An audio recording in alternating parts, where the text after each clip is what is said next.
This will be placed on the book at the front cover so that we can continue to hear the words from the speakers today. So welcome everybody. I'd ask you to mute if you're not speaking. I want to continue with the land acknowledgement. The authors that contributed to this book span 4 countries across the Americas: Canada, Mexico, Guatemala, and the United States. In each of these countries, the many nations of Indigenous people have been subjected to colonization and continue to resist colonizing systems and violence, such as femicide. To each of these nations and their people, we acknowledge the devastation to your lands and to your ancestors, and the attempted destruction of your language, culture, spirituality, and families. We seek to join our acknowledgements, our respect for one another, our mourning, and our resistance to make each of us stronger in our work. From Treaty 4 land, upon which much of this work originated and was done, we specifically acknowledge that treaties were made between the Canadian government and the Nihilwak, the Anishinaabe, Dakota, Lakota, and Nakota nations, and that we live on the homeland of the Michif Métis Nation. Today, these lands continue to be the shared territory of many diverse peoples from near and far, reminding us that we are all treaty people. So welcome everyone for taking time this afternoon to hear a bit about our project on global femicide. I have to start by first of all thanking the University of Regina's open source textbook program with Pressbooks Publishing that has allowed us to create this, what I see as a living document that we can regularly update and share freely across the globe. And I have to give particular thanks, heartfelt thanks to Isaac Mululani, who is heading the all things technical today, but because as the program manager for our work, he continually met our innumerable questions with grace and patience and extraordinarily good humor. So thank you, Isaac, and thank you to the U of R's open source textbook program. I'd like to introduce the other members of our editing team at this time. And when I call your name, I would just ask you to give a cheery wave, and the rest of you can wave back if you wish. That would be lovely. Did Carrie get on yet? I haven't seen her, although there's many people here and many screens. Are you here, Carrie? Not yet. Knowing Carrie, she is literally zooming in from meetings to meetings. So if anybody sees her while we're talking, just let me know and we'll have her give a wave. I know Dr. Shauneen Pete is here. Dr. Wendy Kubik, give a wave. And Dr. Mary Ruckless-Hampton, hello, welcome. I have to say that this is the most powerful group team that I've ever worked on, and I have much gratitude for working with these warrior women. I thank each of you very much. I do bring regrets from some of our authors who are unable to be here with us today. Some are walking in demonstrations in Ontario for a Justice for Indigenous Women's demonstration. Others are opening art installations in New Mexico, and still others are in administrative meetings to vision this to be a safer world for everyone. But I think we do have several authors in our midst, and a special warm welcome to you. If you can unmute and say hello or give a wave, put your screen on and just all collectively give a great wave, that would be wonderful to see all of your faces. We're not always together, right? Rarely. So it is good to see all of you. Thank you, thank you, thank you. I do want to, in particular, honor family members who contributed to this book and for the reason why we do this. Tracy George Heath and Paula Flores. They shared their stories, their painful stories, so that we would be rightly guided on this healing journey. And we want to especially remember them today. So we do have an order of program and a couple of words about how to ask questions. Isaac has posted the link to the book, so I'd invite you to bring that up if you wish. We do have a lineup of speakers, and I'll introduce them at the appropriate times. And perhaps there will be time as well to hear from other authors on a more impromptu basis after that. But we also want to have time for questions and answers or conversation afterwards. I'd invite you to type those questions into the chat room when you think of them at any time during today. But we will look at them all at the end of the presentations, okay? So that there's a bit of a flow there. But we do want to make this an engaging time together and not just a few talking heads. So I do have a few comments of contextualizing the project and then the selection of our title, and then I'll go to our first speaker of the day. I'm just going to share my screen and hopefully you can all see that. Can I hear a yes from someone? Looks like it from my end. Are you okay? We can see the book as you will find it in your link, but I wanted to come down to the table of contents and give you a sense of what this book is about. This really began in 2007 when a group of students and professors and community members got together in Regina and developed an international conference on missing and murdered Indigenous women. That was held in 2008 at First Nations University, Luther College, University of Regina, Connexa Center, and brought together hundreds of people from across the Americas. Since then, those words were brought together in a book called Torn from Our Midst, Voices of Indigenous Women from the 2008 conference. That book was then sold out and no longer can we obtain copies of that. So this book updates much of that work. Many of the contributors to the first book are contributors here, and they have either taken the work that was there, we've put it in, and then they've added an update, or they've gone right in and updated it. There are new pieces as well. And so you'll see just the layout of the land, including, as I mentioned before, that we have some videos from the 2008 conference of Maria Campbell, Morningstar Mercredi, Marta Perez from Mexico, and we have new authors as well, including work on organizational resistance, interpersonal violence in Northern Saskatchewan, Sylvia Smith with Project of Heart. And a whole new section here is addressing where many of us live in the academic world, and thinking specifically what does this decolonization mean? What might it look like in administrative areas? What might it look like in classrooms? So we have some chapters on that as well. And followed with an afterword in which I interviewed Judy Hughes, who joins us today, and she'll talk a bit more about what is in there. So that's just to give you a scope of the years of work and tireless work, I think, by so many people who understand why this continues to be an issue and why it needs to be redressed. My last comments are around the term that we chose for the title, Global Femicide. And I think that we see some Canadians coming to grips with naming genocide as what has occurred, what was perpetrated by the Canadian government onto Indigenous people. We extend the understanding even further, understanding that while women have suffered under this exact same system of violent colonialism, they carry the double burden of explicit violence against them because they are women. Part of the Canadian National Inquiry into Missing and Murdered Indigenous Women, Girls, and Two-Spirit was the creation of a supplementary document on genocide that provided the legal analysis of genocide coming from the 1948 Genocide Convention. And this is still used as a standard for the definition.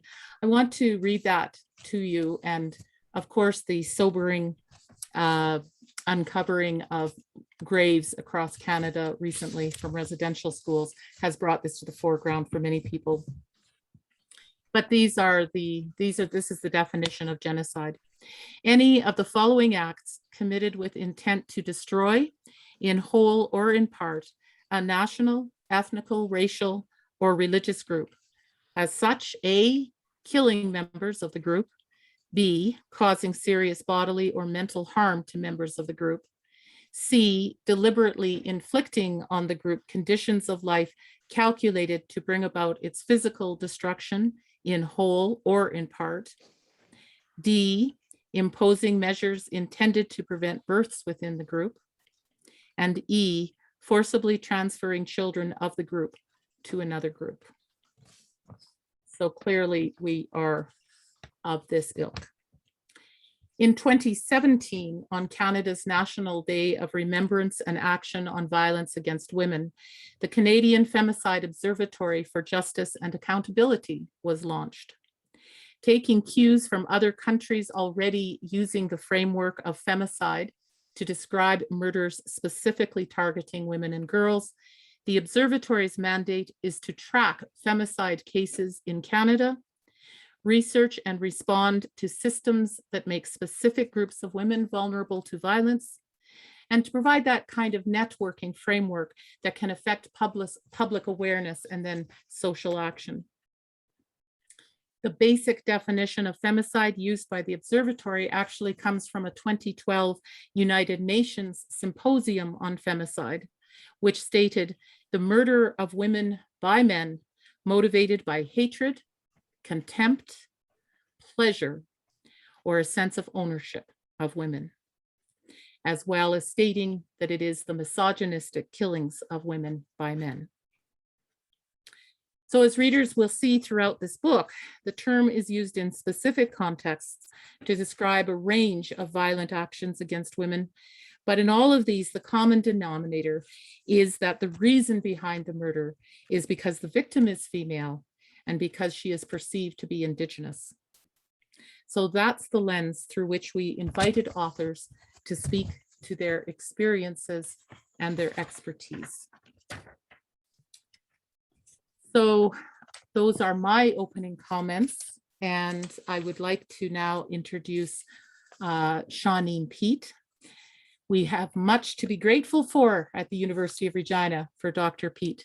She was our first, I believe, executive lead on indigenization at the University of Regina. And that started the journey to where we are now with Laurie Campbell as the Associate Vice President of Indigenous Engagement.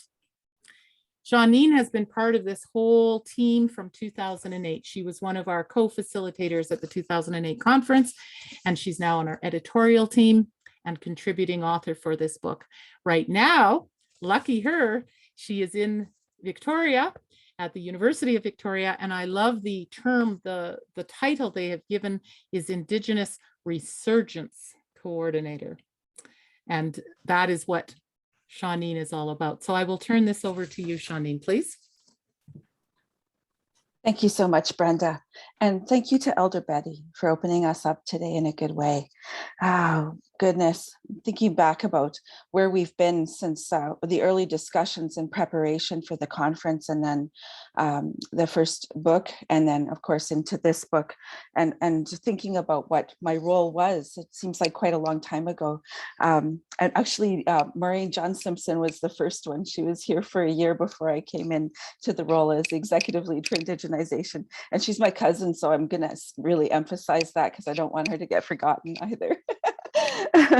Well, folks, back in the day, the university was really grappling with the ideas of what does indigenization mean. And for a lot of us, that meant we were really trying to hammer out what that meant, how we would define it.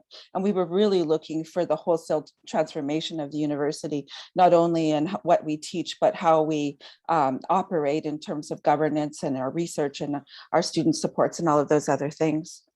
I was really of course, concerned about academic indigenization. And while I was asking many questions about how folks were taking up Indigenous content, I was also an instructor, right? I'd been teaching in the Faculty of Education, was teaching courses in anti-oppression. I'd been teaching also in women and gender studies. And along the way, in this very long career that I've had, I started asking a question. And the question that I ask on the first day of every course I teach is, how did you learn about Indigenous people in your home, school, and community? Well, if you're from Saskatchewan, you probably know that that answer was not much. I didn't learn very much. Even though there's been a long policy history for treaty education, there's a huge gap in terms of the K-12 system. And so for those of us who teach in universities, what we understand is that many of the students who come into our courses, we're introducing them to for the very first time, to content about Aboriginal people. That's really disheartening, because how do we get then to the deeper discussions around the things that Brenda has introduced us to femicide and genocide and those types of topics. And there's a disconnect between what we feel is really important to teach and what our students need to learn, what they think they are here to learn and what they will learn from us.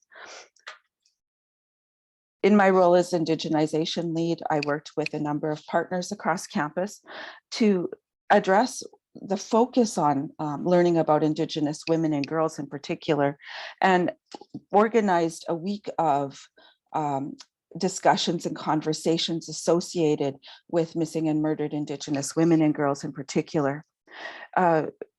The format we chose was to have a series of different discussions. The first one was really aimed at students, both at the undergraduate and graduate level. And their questions that we asked them to reflect on was, where are you gaining access to content about Indigenous, the lived experiences of Indigenous girls and women? And the students were saying, well, they weren't really seeing that content in most of their courses, and they were coming from different disciplinary areas, right? And unless they took a course in Indigenous studies, or unless they took a course in women and gender studies, they weren't learning about the lived experiences about Indigenous women or Indigenous people. And we weren't too surprised, right? We weren't too surprised. The students did talk about the feeling of shock that they had about learning about the prevalence of violence directed towards Indigenous women and girls. They demonstrated a great deal of shock around the current conditions of Indigenous women's lives in relation to violence in the healthcare field, in education, and through the justice system and other fields. The shock was the most common response. And the disappointment. They often talked about how they wished they had learned more, they needed to learn more, and that they felt that there was a huge gap in the preparation for them as professionals. At the end of their discussion, they gave us some prompts about how we could take their experiences to heart and change some of the ways that we were developing academic programming. The second session that I presented in the chapter had to do with how are faculty taking up this work. And I want to acknowledge my good friend, Dr. Jolie Sakamoose, for her great generosity in presenting that week. Brenda, I also believe you spoke that week as well. And I'm going to focus on some of the things that Jolie said, if you don't mind. Jolie's really mindful about the ways that she introduces her students in counseling to topics associated with trauma. And many of her courses take that kind of trauma-informed lens to the work. And certainly, if you're talking about Indigenous peoples, it's necessary to talk about their experiences with violence and how that's persistent, it's systemic, and it's so widespread. She's very mindful of the ways that she introduces those topics with students who might have also experienced those very same traumas that we're teaching about. She utilizes a variety of pedagogical choices, including engaging students with elders and ceremony, in reflection and art-based therapy as a way of reforming her pedagogy in a really impactful way. Students leave her courses certainly more well-informed, but with a deeper understanding and connection on a personal level with Indigenous people. And the last thing that I spoke about in the chapter had to do with a community gathering. we utilized a World Cafe format, and we situated ourselves in a local church. They were so generous to offer us some space, and we drew a really diverse crowd of people beyond the academy. So there were folks there from government, from provincial government, and from federal government, from police services, from the municipal governments, and from service providers from a wide range of different types of local services. Additionally, there was also someone who was a member of CUPE, who came from transportation and was a member of the union and actively involved in teaching people about indigeneity there. Together, we listened to the information that was shared by the students and by the faculty, and in my earlier parts of the week. And these folks used that as a jumping off point to thinking about their own organizations, what they needed to know, who they needed to connect with, what they needed to do differently, and how we could work together more effectively in an interagency type of way.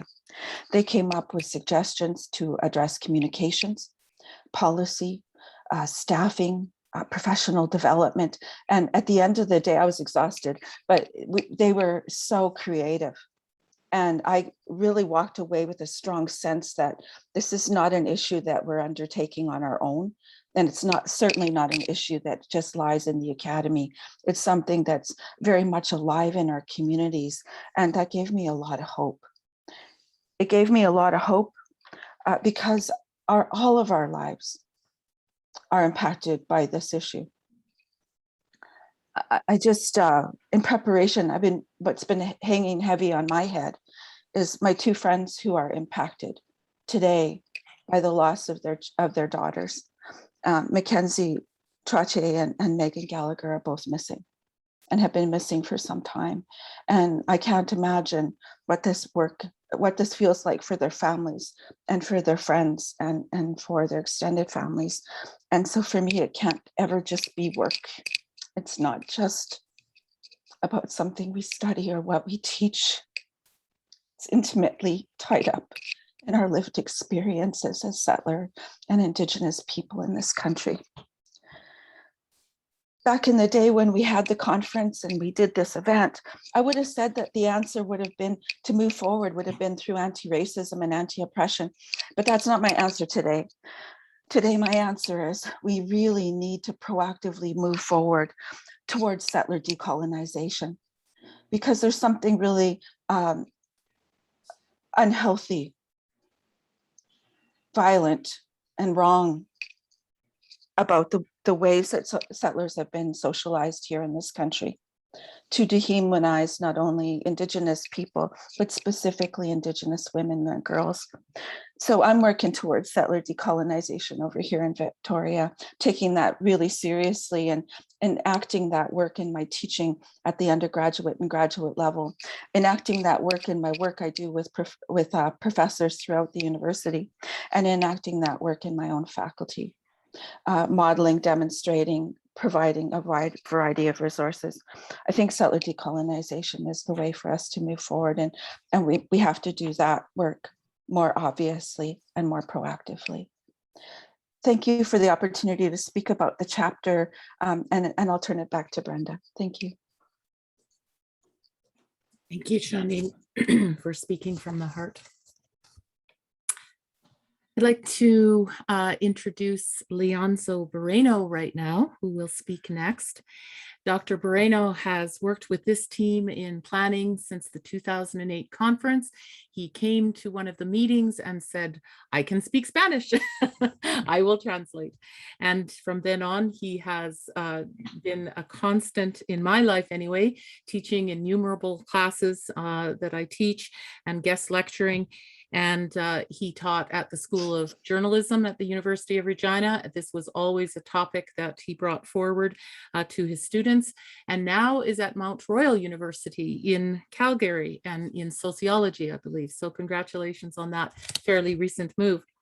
Dr. Barreno has updated his 2010 chapter from Torn from the Midst for this book.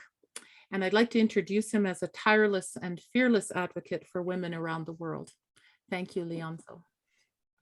Oh, thank you, Brenda. First of all, thank you to Elder Betty Mckenna for her prayer, and also to the rest of you. I don't want to take too much of your time, as I believe uh, yes, I do work for these issues, but I think all of you deserve more time.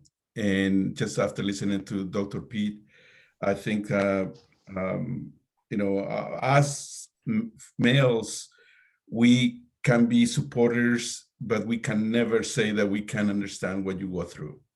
At least that's my perception. No, you're right. Because your experiences are completely different. Mine coming from a country that went through genocide, and then I saw how genocide moved to femicide. It's quite a different experience to what I listened. However, I accepted the invitation to write something because it reminded me of an experience back in the year 2000 or 2001 during a gathering in Niganit First Nation, where a group of ladies were talking about precisely these issues. And a Mexican healer asked me to translate for her what all these ladies were saying. And we were outside the circle. But then she told me, I want to say something. And I became so nervous because I said, we are not part of the circle and I am a male. And so I asked one of the facilitators if it was okay if we use a different language, and then if I was a translator. And the lady said, yes, you can. So they invited me to the circle with her. So I started to translate, but I didn't stop shaking. I was shaking and nervous. And I come down when one of the ladies came and put something around me. I don't recall what it was, if it was a blanket or it was a towel. I don't know what it was. And I continued doing the translation because I felt that I was doing a service in that moment. So that's how I felt. I felt like when I was invited to write a piece about my country, I thought that there are women out there who could do a better job than I know they exist and they are in my country. But if they are not here in Canada, maybe I could do something. And that's why I took the challenge and the risk to do it. And I do appreciate very much the support that I have gotten from Brenda and the rest of the editors. Believe me, it wasn't an easy task because I know there are people who could do a better job than me. But again, I also know that if I refuse, if I didn't write, if I didn't do anything, then I will feel also probably worst. The last thing that I wanna tell you is that in doing this work, in teaching about these issues, in fighting for justice, I know that sometimes I found walls, and those walls are the walls of the gatekeepers. To find justice for genocide in my country and the ongoing femicide, it's a difficult task because there is a lot of gatekeepers out there that stop us from doing our work. And so I encourage you that if you find those gatekeepers in Canada, be it in the form of legislators, politicians, even our own people, because that's probably the worst that I have found in my country is my own people, males who, for whatever reason, believe that they are still entitled to dominate, don't let us go through. And so sometimes that's perhaps the most difficult part, is to defeat your own barriers, your own people who are there to as kind of a prior to the main gatekeepers. So I again thank you so much for the invitation. Please keep going, because what you're doing, at least in my case, you are an example for not giving up. And so much of your experiences and your writings form part of my classes, and for that I am very thankful. Thanks, Brenda. Thank you, all of you. Thank you, Leonzo. I don't know if I mentioned Leonzo is speaking about Guatemala when he speaks of his country. So he has brought us that the stories from Guatemala and has done it really honorably and beautifully. Thank you, Leonzo. I see that Dr. Carrie Barassa has joined us, and Carrie, I introduced the editors at the top of the program. So can you just give a wave and so people can see you? And I'm sure many of them know your work, and you have been a key component of this work in this context since the conference in 2008. Thank you for, I said you were probably Zooming from another meeting, no doubt. Yeah, so sorry I was late. My apologies. Not at all. We're glad you're here. I'll just remind people, if they do have any questions that come to mind as we're speaking, feel free to put them into the chat and we will try to address them or enter into conversation with them at the end of the time together. You know, examining the problem is only half the task at hand, and this is why our speakers are coming at this from the heart. Always it is about the women themselves and the grieving families they leave behind. Cynthia Bejarano is one of our authors from Mexico, and she was not able to be here today. She's the one at the art installation in New Mexico. But she writes in her chapter of the process of moving from passive hearing to active observing to finally bearing witness. And none of us who hear and observe can escape that bearing witness. But we need the hope and the action to move forward. And our next speaker brings us just that. I want to introduce Judy Hughes, who is the former president of the Saskatchewan Aboriginal Women's Circle Corporation. Throughout her work there, she took a pivotal role in securing supports and services for women and their families facing violence, poverty, unemployment, food and housing insecurity. Judy served as SOC's principal non-legal advisor during the pre-inquiry and then the national inquiry on missing and murdered Indigenous women and girls and the 2S LGBTQIA+ people. This involved supporting families, preparing and presenting oral and written submissions to the truth hearings, and co-authoring a report on recommendations for the 231 calls for action for justice. Judy now serves as the Native Women's Association of Canada's Chief Strategist for Capacity Building, Infrastructure, and Community.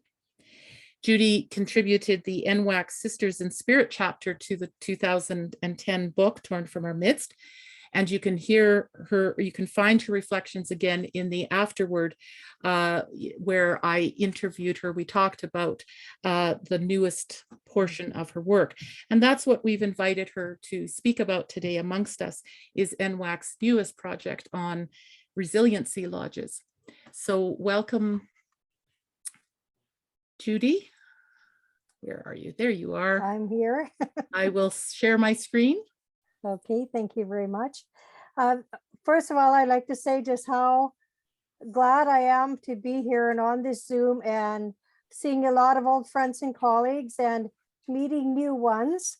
I do want to thank Elder Betty for her very kind words and passionate words that she shared, always to let us know that she's there to help us on our way. And I'd also like to acknowledge the traditional territory that I'm working in, living in, Treaty 4, and also the Métis homeland.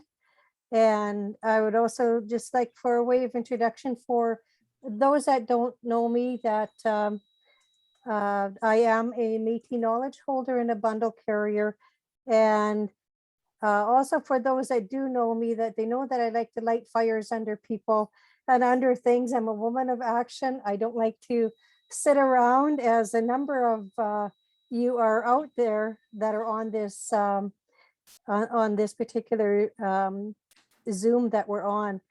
So I also know that so many of us that are on here are working so hard towards the common goal of ending the horrific crimes and violence against Indigenous women and girls and gender diverse people. And of course, when we talk about the families, that includes all the children, it includes all the men. And I do want to say to Leonzo that I'm glad he spoke up, because men cannot remain silent. And, you know, take your accolades. I know you're not doing it for, you know, for the recognition, but it's important that men also take a leadership role and voice what they feel, so that it gives a strength to other men to also share. Because I know several men that I've worked with just don't know what to do and how to do it, and how they're going to be treated. So we want to welcome anyone that wants to speak against these horrific crimes and violence and helps us out. So I am here to say that I'm also very lucky to be able to do this work like locally and provincially with the Saskatchewan team leads that was developed during the National Inquiry Truth hearings, and the former provincial partnership committee on missing persons. I don't think Barb or Betty Ann are on here, but we worked quite closely right from its birth in 2006, and also now nationally and internationally through the Native Women's Association of Canada. And so just a little bit about NWAC. And Brenda, you have to keep good notice on for that. Just to say that NWAC is the largest Indigenous women's organization in Canada, and it has a PTMA or a branch in every province and territory in Canada. And now we've also have Friends of NWAC. So if you're not near one of the PTMAs, that you're also able to reach out to NWAC. And it was with my involvement with NWAC that we started working on the resiliency lodges that we want across Canada. So we're all familiar with the calls for justice with the National Inquiry, and we also know that the issue of violence against Indigenous women and girls is top priority right across the world. And it's something that many of us have been working towards ending for many decades, and some just starting out, but it has been a very long time. And with the national inquiry coming out and no action plan coming out from the federal government, there was one of the things that we wanted to do at NWAC was take action, even though there was no action plan, and even before the actual hearings were done, because we were hearing many things from the women. So first of all, what happened is that many of the women were asking for a healing space where they could deal with their trauma and with their issues and their depression and other things. And so what happened was at the 2018 Annual General Assembly, I stood up before the assembly and put a resolution forth that there would be a healing space in every province and territory throughout Canada. That would be initiated by NWAC, but would be owned or would be, I'm not sure, the word isn't really owned, but would be in those particular territories and provinces, and would belong to the women and gender diverse people in that area. And lo and behold, of course, the elders had been working on this very same issue for many, many decades themselves. So it really came about quite quickly in terms of the vision, in terms of what was needed within there, talking to the family members, talking, with many engagement sessions, many roundtables. And also, we also looked at the camis, or the little houses that they have in Mexico, because this is truly an international issue, and we need to find international ways of ending the violence. So this first picture, do have it in the background, but this is the first resiliency lodge that we have in Chelsea, Quebec, Canada. And it's just outside Gatineau. And in terms of the background, we wanted to put in all the symbols so that everyone knew that this was an all-encompassing, all nations place where people could come. So the TP represents First Nations, the Nukshuk Inuit, and of course the infinity is the Métis. And of course, the Resiliency Lodge is based on our connection to the spirit and land. Next picture, please. Okay, so just in terms of the vision statement, and I'm happy to say that we do have the booklet that we're looking at right now. So if I go through it quite quickly, don't worry. Brenda does have the document, and she will be emailing out to send her an email in regards to wanting a copy of the booklet. So the vision statement is where we envision a world where Indigenous women and gender diverse people live a good life free of violence, and where our strength and healing grow from our culture and connection to the land. And in regards to that, I wanted to just mention that our second healing lodge is also being built, and that's in Gagetown, New Brunswick. And it is also, it's quite different than the one that we have here. I'll talk a little bit more about the one here, and then just let you know that the one in New Brunswick is also land-based, but they're going to have farming, they're going to have agriculture. They have many different other things on there. And with this vision statement and the mission statement that's there, we're working very hard to decolonize everything, and with the help of the families and the elders, that is working good. Okay, so the next picture. And again, this is just from the top. The Resiliency Lodge is situated on the traditional land of the Algonquin people in Chelsea, Quebec, Canada. So then the next picture on page 6 just shows how it is elder guided and elder led, and these 4 components that were put together with the of course the immediate recognition for those that are quite familiar with the medicine wheel, and then the elder led healing, which means that at the Resiliency Lodge, it's the elders that lead, that guide, that identify the program with, of course, input, of course, but they are the ones that guide us along the way in terms of the resources and services and the way that things need to be done. And so there's the elder-led, land-based, culture-based, and holistic person-centered care.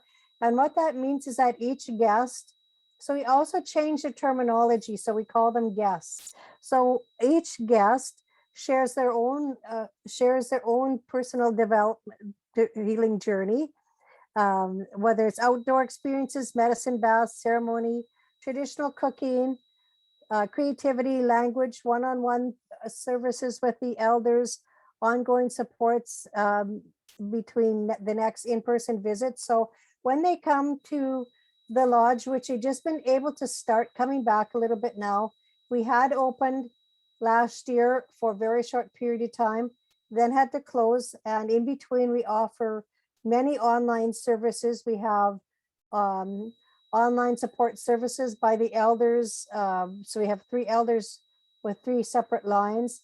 And we also have several workshops that people can attend. There's 2S workshops. There's anything from creativity to cooking, to basket making, beading, just about anything, know your rights, any kind of workshop that women want.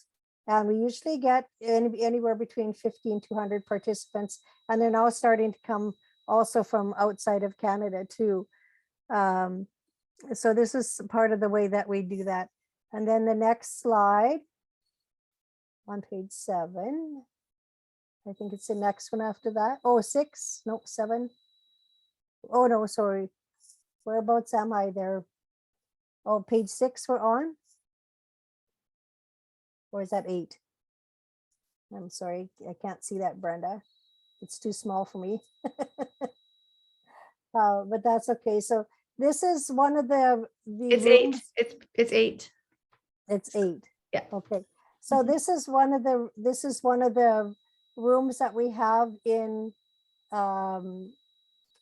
the lodge, and this is the First Nations room, and we have some of the first. So we have 3 distinction-based rooms, is what we call them, in terms of one being First Nations, Métis, Inuit, and of course, you know, when you come from different regions, different areas, different nations, you make it your own once you're there. But we have each of the rooms so everybody feels familiar with at least some part of their culture.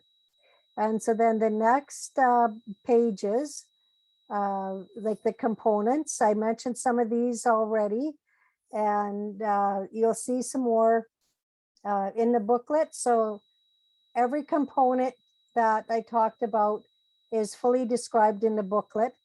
So I'll let you go on to read that. And then you go on to page, so it talks about the land-based healing, and the next slide. is a cultural based healing, and then of course the holistic person-centered care, where people can also, this is another view of the First Nations room in here. And then we'll go to page 17. Sorry, 7. Okay, okay, so it's up here, but just some of the things I see flashing in the background, like with the lodge on the grounds, like I'm just talking about inside the house now, and then I'll talk a bit about the outside of the grounds. So in the lodge now is water, as everyone knows, is very sacred and precious to us as Indigenous people. And we also have the blessing of Josephine Mandamon's family, and we have that honoring for her within this. We were lucky in this lodge. We didn't have to do much building. We just had to do some renovations, but it had this big pool in it. It has a sauna in it. There's a great big hot tub outside. And we have a fitness champion who we've had on contracts for over a year now, and that's Juanique Horn-Miller. And this is one of the ways that we try to build the strength and confidence and self-awareness and self-esteem in the women, is to have Indigenous women that they know are very successful to come and work with us, and with them knowing that all that there's such a wide array of well-known women who they look up to are willing to come and share with them and help them, that brings them up a lot better. And then the next page is, these are the ways that we incorporate input from the grassroots. So to bring awareness to the Resiliency Center, Resiliency Lodge, and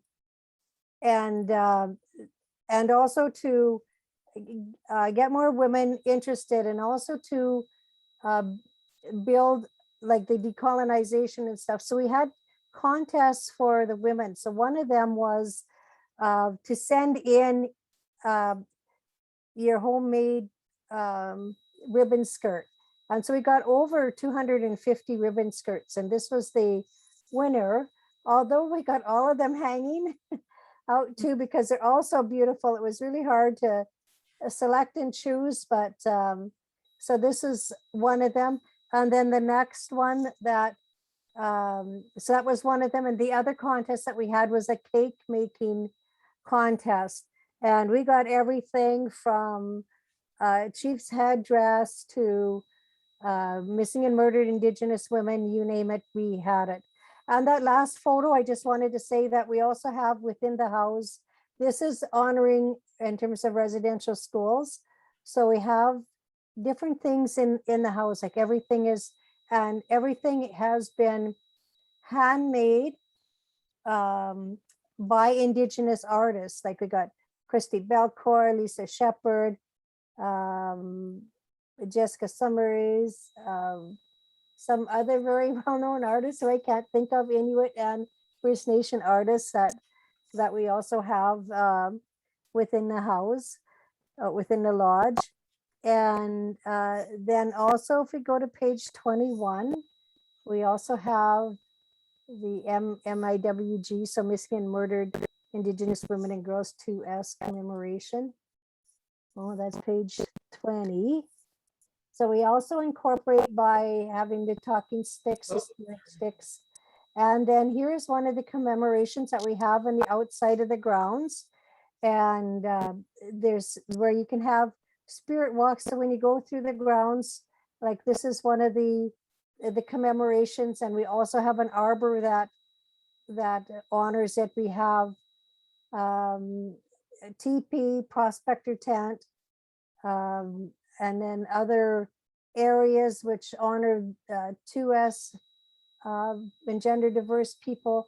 And it's all through the woods, and we have stones along the way that have sayings on them that also people can pick up if they think that it helps them. There's a number of teachings too that would be in sweat lodge that would be in the teepee, as we go along, and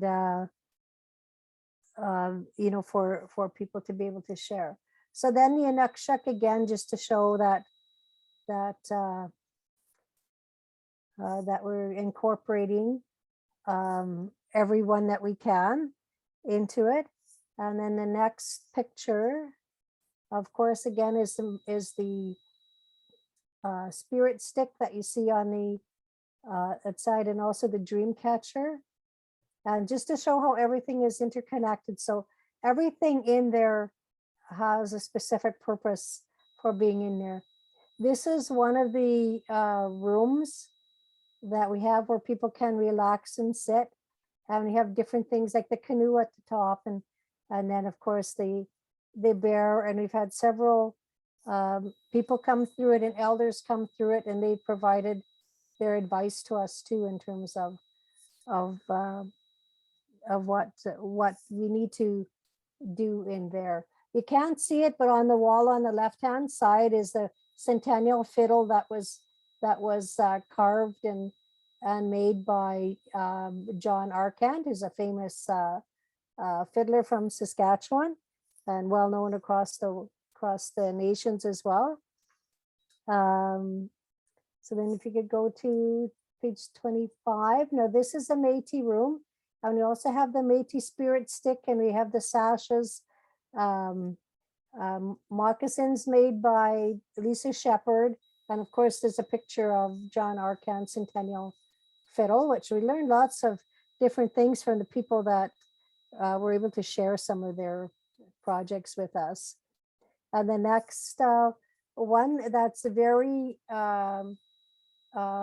integral to our services and supports at the Healing Lodge, and it's also in the New Brunswick Lodge, is the medicine baths, whether it's a cedar bath or other kind of medicine bath, and it's in the copper tub, which was ordered specifically for this. And on the advice of all the elders, they gave us all the instructions, and the elders themselves are the ones that do the medicine baths. And then on page 30, now this is a ceremonial room, and usually after the medicine baths, the guests can go in here either by themselves, or they can go in there with an elder. Like this is one place they can relax and have tea or whatever they choose to have in that. And the far corner of the wall is where you see kind of a glass or little windows. That is all the different types of medicines that the elders advise that we need to have at the lodge. So there's, as you can see, there's many different ones there. And then to our that was one of the stones, and of course one of the key programs and services that we have there is Healing Through Expressive Art, and this is one of the programs that we do through the Makerspace. And what the Makerspace is an area where women and families can go to do anything, whether it's painting, poetry, sculpture, music, sewing, beading, writing, weaving, anything that they find that's creative. Even if they wanted to read in there, they could also do that. And NWAC supplies through many different donors and programs,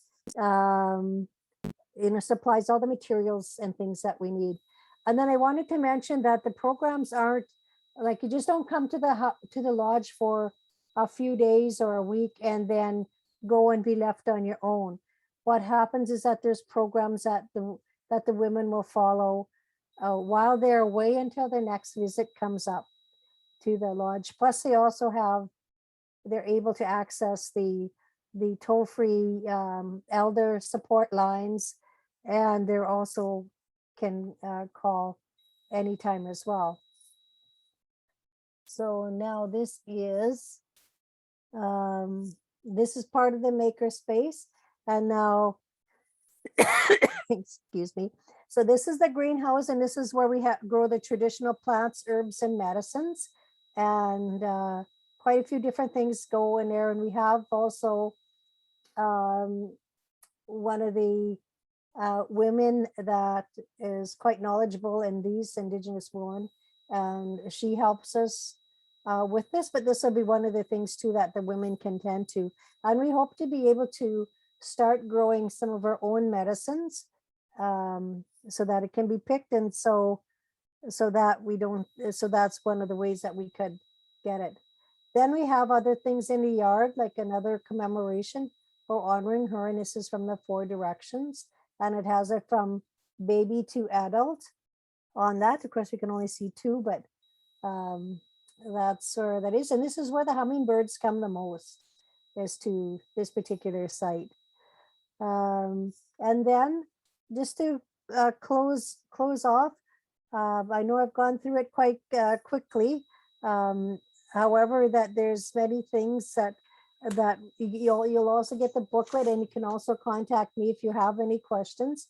And just to the acknowledgements that the Native Women's Association of Canada has in terms of all the elders, knowledge holders, artists, builders, and volunteers who've contributed to the development of the Resiliency Lodge, and also honoring the memory of all the missing and murdered Indigenous women, girls, and gender diverse people, because that's very important. And then also in terms of the families and survivors that are left behind, and like Shauneen said, that it's unless it's happened to you, it's really too hard to explain the feelings and emotions that the families must be going through.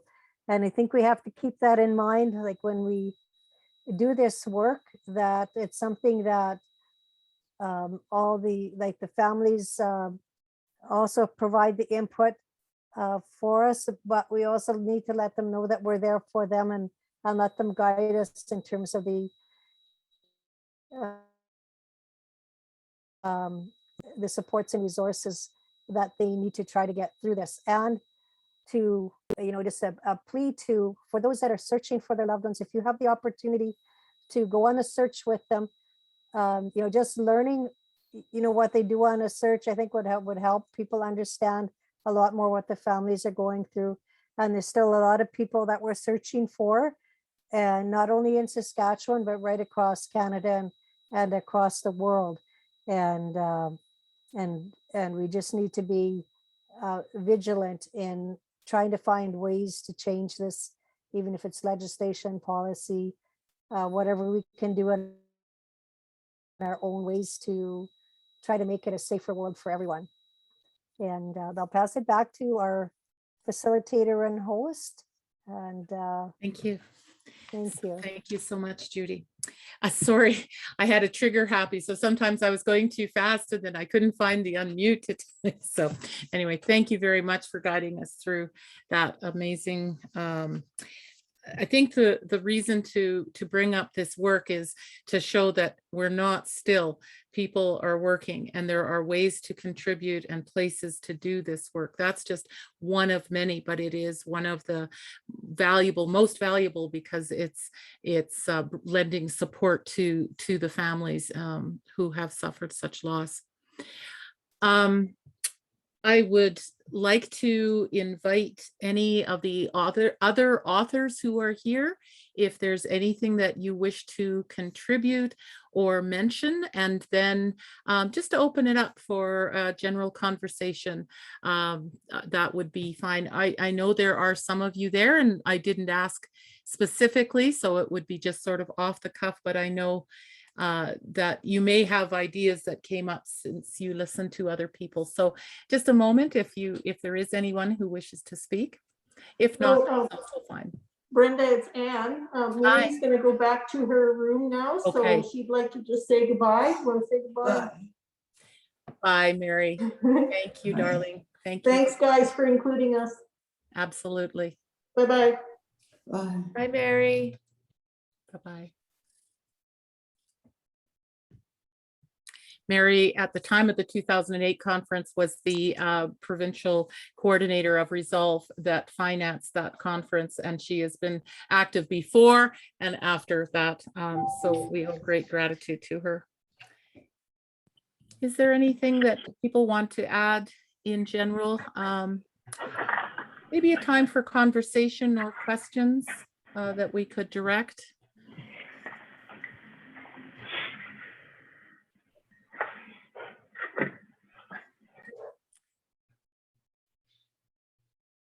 It is not an easy topic, and most of you are involved in this work.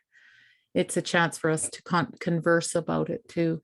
And I don't underestimate the ability or the need, I should say, of support, the sense of a community that has one another's backs, that moves this forward. Leonzo mentioned risk as a word. And before this started, we talked about the possibility of people Zoom bombing this kind of a conference. Thankfully, no one has, but it has happened in other conferences where people do target. This is not a comfortable topic for people to hear about. And there are a lot of emotions and a lot of resistance and backlash. So each and every one of you who works on this knows that, and in particular, Indigenous women and men.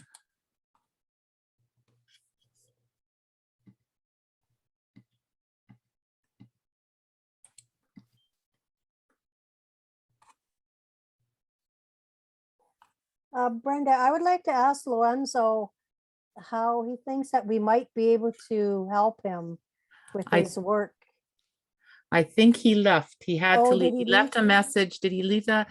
That he had a 3 o'clock commitment. So there were a couple of people that had to leave. So he said, "Dear all, thank you for all the work you do. Due to other commitments, I have to go." So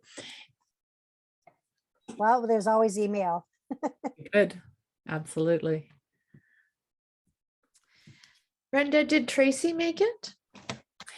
No, she has not. She was so glad to hear the finish of this book. So Tracy is one of the family members I acknowledged at the beginning, Carrie, who offers her story, 3-generational impact that is in the book. And it's a powerful memories and experiences from Tracy. Do you want to speak to that, Carrie, since Tracy is not here, or anything else?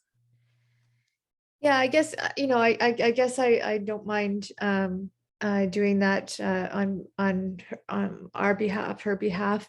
Tracy and I are sisters, not blood relative sisters, but we're sisters. And I know that it was really important for her to write that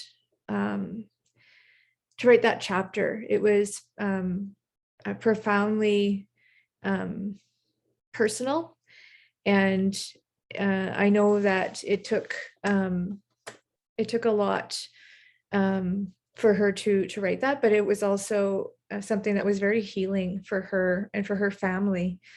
And I think that it's such an important piece that I think so many people are going to relate to. I know there was many aspects as I was just sort of the editor trying to just sort of smooth things out and help her, because she was so focused on just getting it out, when it's so, things are so traumatic and you just want to sort of just get it out, right? And so I was really honored to be able to just help a little bit with that, and I know others helped as well. I know that Shauneen and Brenda and Wendy all took a really good look at it, because I'm no editor, I'll tell you that. But it was just remarkable, the strength and resilience that she had. But it did take a long time, because when you're working on something so personal, so something that's you sort of tap down so much, and she just was so brilliant, and try tackling relationship to other organizations. Yeah, she was just really able to share in such a good way, but also at the end of the day, it was such a healing piece, and it's too bad that she wasn't able to make it today, but I know that she'll be very, very proud of the work and of the edited volume in general. So yeah, just incredible. All of the work is incredible. Every page is amazing, and just really honored. I know I'm really honored to be part of it, and I know Tracy is as well. And you know, she's amazing in her own right in the work that she does. And I think this will be a really I think, you know, when you're able to write about your own resilience and your own trauma, I think that you know, something comes to the surface, you know, and some of it sometimes is resolution, sometimes it's not. But I think this is I think for many of us, this is profoundly important all across the board. So yeah, just can't wait to see Tracy and to see her read it and spend some time, maybe eventually being able to have an actual, you know, face-to-face coffee, have some conversation. I remember those. Those days, right? Yeah. Seems I like think so long ago. the wonderful way that chapter ended was she offered a picture of herself with, I think, her granddaughter in fancy dress walking into the future. And so while these stories are heartrending to have to tell and for us to read, it is very typical that they end on that note of hope. And that is so important to keep in front of us, that this isn't the way it has to be all the time. So that comes forward in Tracy's story as well. So thank you for raising her up in this conversation, Carrie. My pleasure. There is a question from Dorothy, just wondering what geopolitical areas were explored in this updated publication, and it would be super if it incorporated other post-colonial areas. So I can take that one for a second, and if anyone else wants to chime in. The original conference was largely Mexico and Canadian. People came from different countries. So this then when the first book was written, it had, as Leonzo said, the chapter on Guatemala, which has also been updated. We did attempt in the early stirrings of this second book to find some people to contribute from the Australian perspective, because there are so many similarities there as another colonized country by the British, with their half-caste school systems and the way of breeding out Aborigines, as they've called. And that did not come to fruition. However, what I am quite excited about it in this forum is that, as I said, it is a living document. And I have, since we started this project, seen the kind of work that's happening in Australia and the amazing websites and fountains of information, the artists, the art activism, the tremendous strides they've taken through examining the stolen generations of people who had gone to these schools, like our residential schools in Canada. And there are so many parallels, and the significance of doing this global comparison is because not only do we learn about how colonization has strategically affected violence against Indigenous women, people in general, and women specifically, but we are able then to come back into our own countries and see it for what it is. And the consistency and the parallels teach us that this is not by accident, that the contrived methods of dehumanizing and othering people, as Shauneen and others have spoken of, was an intentional and continues in the systems we have today. So when Cynthia Bejarano says in her chapter that when we hear these stories and we witness, we observe, that we then carry that torch of bearing witness, which means action must follow. So as a living document, this book itself can continue to have that country and other countries contribute. And there are so many others. Honduras, the civil wars contrived by external forces as well as internal are again consistently the most horrendous towards women and children, and it is no accident. So thank you for that question, Dorothy. Do others want to offer a word or two on that, whether from our team or from other places? I'm aware that it's almost 3:15, and I think a poor host is one who doesn't say when we wanted to finish. So I will make up for that and say about 3:15. So apologize for that.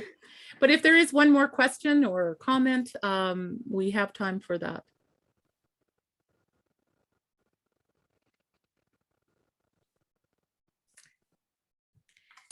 I had a question because I was late. I apologize again. So I wondered how the book cover went over with Dr. Leeson. Yes, Dr. Leeson was she had hoped to come here, but I don't see her name here. Gosh, I don't have it up on the screen anymore. If you go to your book, and I think Isaac is going to post one more time the link to the book online. The cover was made by Dr. Jennifer Leeson, and I'm going to ask you to speak to that, Carrie, because she's not here again.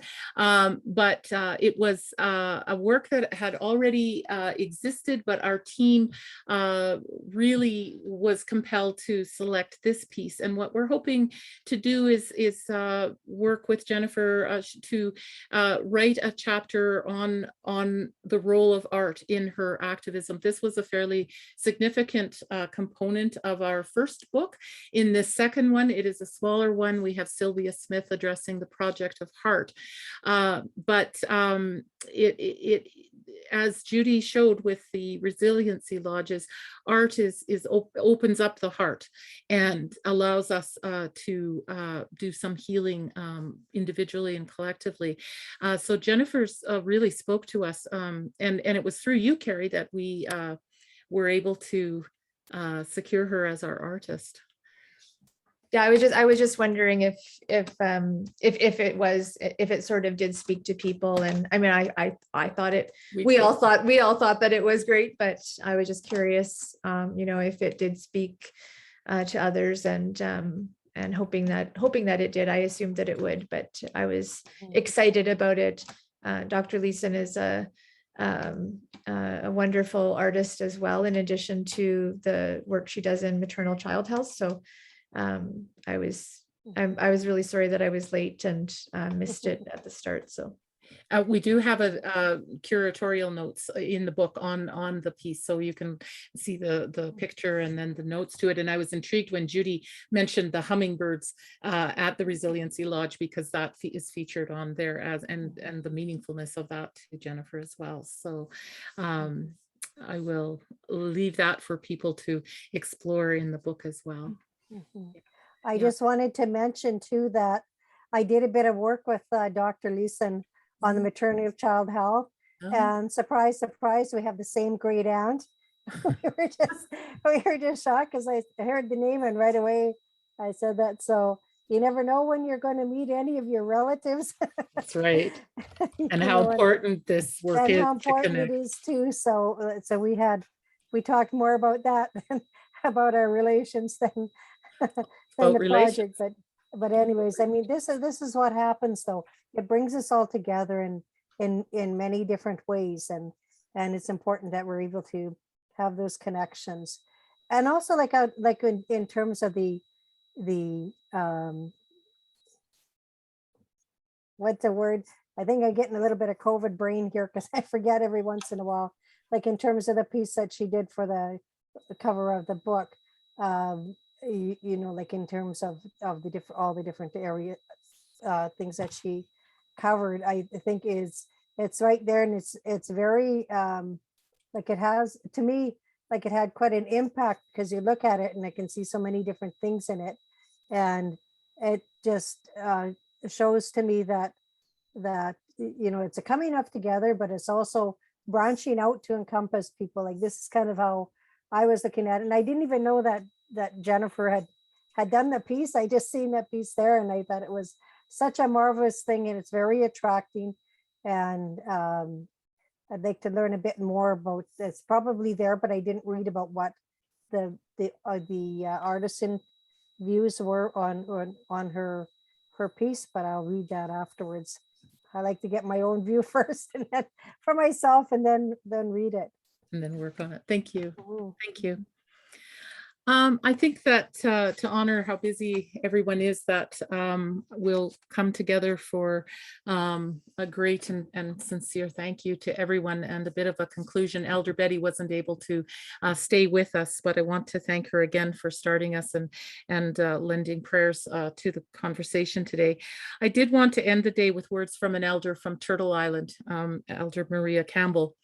A video of her keynote address from the 2008 conference is part of this volume, and her words are absolutely as relevant and necessary to hear today. Elder Maria, if you know her, is a plain speaker, and when she was asked about the word reconciliation, she responded, "You cannot reconcile a relationship that never existed. We don't need any more sorries. We have closets full of sorries. There is no word in Cree for reconciliation. Only Kweskatastasoin, which means setting things right. Restoring what is ours would set things right." So I think that is the hope for this book and all of the authors and editors, that in some measures it will goad all of us into setting things right. So I want to thank all of you, Miigwech Ken Anaskomitten, for joining us today. This has been recorded, and it will be incorporated into the book. So you will be able to share this, please, as broadly as you can. Thank you, all of you. Thank you, Brenda. Thank you, Brenda. Thanks, Brenda. Bye-bye. Bye-bye. Thank you.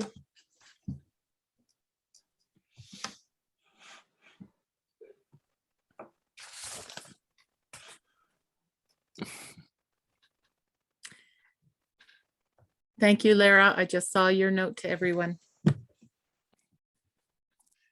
Thank you, Gord. Bye. Okay. Did you stop the recording? No. Thank you.